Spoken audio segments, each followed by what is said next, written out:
ಇಲ್ಲಿಂದಲೇ ಪ್ರಾರಂಭ ಈಗ.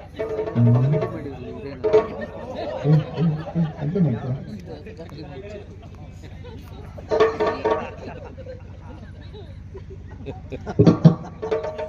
ಎಂತ ಮಾಡ್ತೀಯ? ಪರೀಕ್ಷೆ ಮಾಡ್ತಾ ಇದ್ದೆ. ಎಂತ ಆಯ್ತು ಈಗ?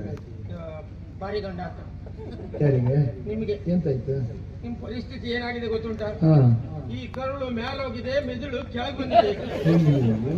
ಕಷ್ಟ ಕಷ್ಟ ಮಾಡಿ ಒಳ್ಳೆ ವ್ಯಕ್ತಿಯನ್ನ ಕಳ್ಕೊಳ್ಬೇಕಂತ ಪರಿಸ್ಥಿತಿ ನಿಮ್ಗೆ ಬರ್ತದಲ್ಲ. ಹೌದಪ್ಪ, ನೀ ಮೇಲೆ ಹೋದ್ಮೇಲೆ ನಾನು ಕಳ್ಕೊಳ್ಳೋದಾಯ್ತು. ಆಮೇಲೆ ಹೋಗುದಿಲ್ಲ, ನಾನಿಲ್ಲೇ ಇರುದು. ಆ ಮಹಾಮಾರಿ ಸಂದರ್ಭದಲ್ಲಿ ನಿನ್ನಂತ ಎಷ್ಟು ವೈದ್ಯರು ಗೊತ್ತುಂಟು. ಏನ್ ತೊಂದ್ರೆ ಇಲ್ಲ, ಸ್ವಲ್ಪ ವಾಯುವಿನ ಉಪದ್ರ ಉಂಟು. ಅದು ನಿಂಗೆ ಇದ್ಮೇಲೆ ನಮ್ಗೂ ಬರ್ಲೇಬೇಕಾಗುತ್ತೆ. ನನಗೆ ಅಂತಲ್ಲ, ನಿಮ್ಗೂ ಉಂಟು, ಎಲ್ಲರಿಗೂ ಉಂಟು. ಹೆಚ್ಚಿಗೆ ಉಂಟು ನಿಮ್ಗೆ. ಹಾ, ಅವ್ರನ್ನ ನೋಡು. ಅಡ್ಡಿಲ್ಲ ಅಡ್ಡಿಲ್ಲ.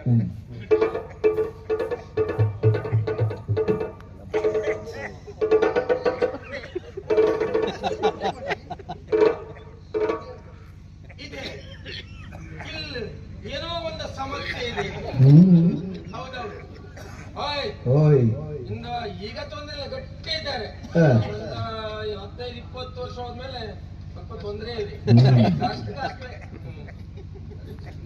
ಅಲ್ಲ, ಇಲ್ಲಿ ಪರೀಕ್ಷೆ ಮಾಡ್ಲಿಕ್ಕೆ ಏನುಂಟು ಅಂತ ಪರೀಕ್ಷೆ ಪರೀಕ್ಷೆನೆ ಮಾಡುವುದೇ ಇಲ್ಲ. ನಾನು ಮಾಡ್ಲಿಕ್ಕೆ ಏನಿಲ್ಲ. ಚರ್ಮ ಎರಡೇ ಇಲ್ಲಿಯಪ್ಪ ಇಲ್ಲಿ. ನಮಸ್ಕಾರ. ನಮಸ್ಕಾರ.